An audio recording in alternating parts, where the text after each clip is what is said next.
You wake up. The ceiling is different. It takes 3 seconds to understand why. Because the ceiling is 30 feet high, made of glass, and the light coming through it is the morning sun over the Mediterranean. You are in a villa. You own this villa. You own it the way most people own a phone case, without thinking about it, without remembering the purchase, because it simply belongs to the category of things that are yours. Your net worth is $4.3 billion. You do not know the exact number. Nobody at this level knows the exact number, because the number changes by millions every day depending on markets, exchange rates, and positions you are not personally monitoring. Someone is monitoring them for you. You reach for your phone. There are 41 messages. You will not read most of them. Your assistant, not a personal assistant, a chief of staff, has already filtered them and prepared a briefing document. The briefing document is 3 pages. You will read 1 page and ask questions about the rest. This is the first thing nobody tells you about being a billionaire. You do not manage your money. You manage the people who manage your money. And managing people is not easier than managing money. It is just a different kind of hard. You get out of bed.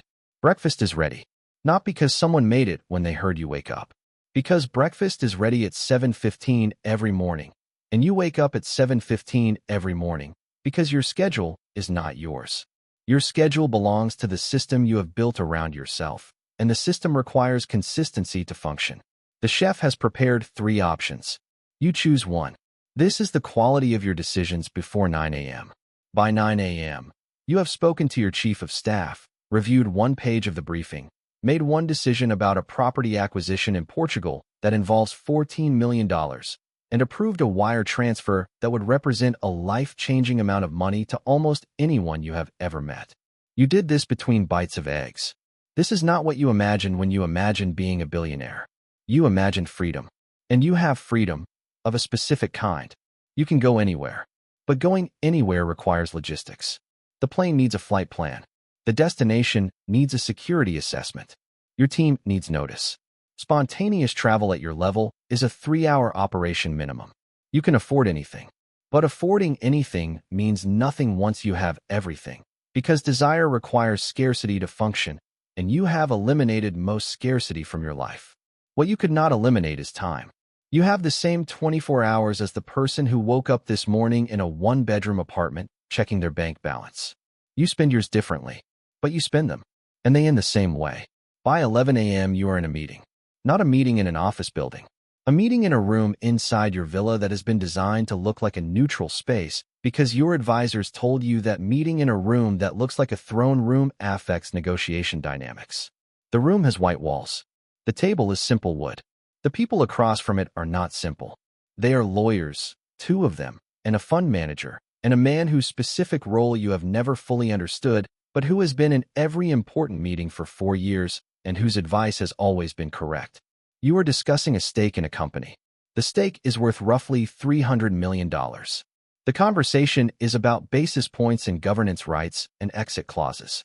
It is the most expensive conversation happening in any room in this city right now, and it sounds like accounting. Nobody is excited. Nobody raises their voice. Nobody says the words $300 million out loud, because at this table those words are not dramatic. They are a unit of measurement. This is the second thing nobody tells you. Money above a certain level stops feeling like money. It becomes a score in a game that you cannot stop playing because you built your entire identity around playing it well. You break for lunch. The lunch is good.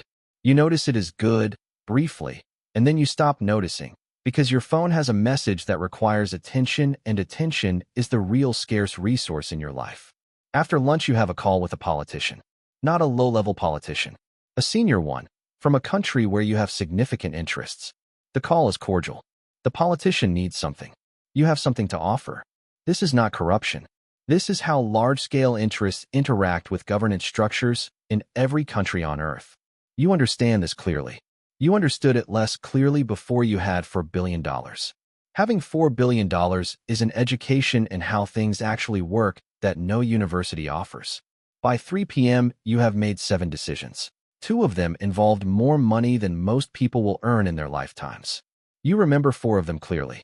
At 4 p.m., your security detail changes shift. You do not notice this. You stopped noticing it 2 years ago. There are people whose job is to know where you are at every moment. and this fact no longer strikes you as unusual. It struck you as unusual for about 3 weeks when it first began. At 5 p.m., you have 40 minutes with nothing scheduled. You do not know what to do with it. This is not a joke. Unstructured time at your level is almost anxiety-inducing because your brain has been optimized over years to operate inside a structure, and 40 minutes of silence feels like a system error. You sit on the terrace. The view is extraordinary. The sea is exactly the color it is in photographs, and the light is doing something complicated with the horizon. And for about 11 minutes you are simply there, simply present, simply a person sitting in front of something beautiful. This is the best part of the day. It costs nothing. It requires nothing. It is available to anyone with 11 minutes and something worth looking at. At 6 p.m., the structure returns. Dinner is a working dinner. There are guests. The guests are important. Everyone at the table is managing the conversation the way they manage everything else, strategically, with awareness of what is being signaled and what is not. The food is exceptional. No one comments on it. You go to bed at 11. Before you sleep, you check the markets. Not because you need to, because you cannot stop. The number has moved. It is higher than it was this morning by an amount that means nothing to how tomorrow will feel. You close the phone. The ceiling is 30 feet high and made of glass. The stars are visible through it. They are the same stars that are visible from the one-bedroom apartment you lived in 11 years ago, when you had nothing, when the future felt enormous, when wanting things felt electric. You fall asleep trying to remember what that felt like.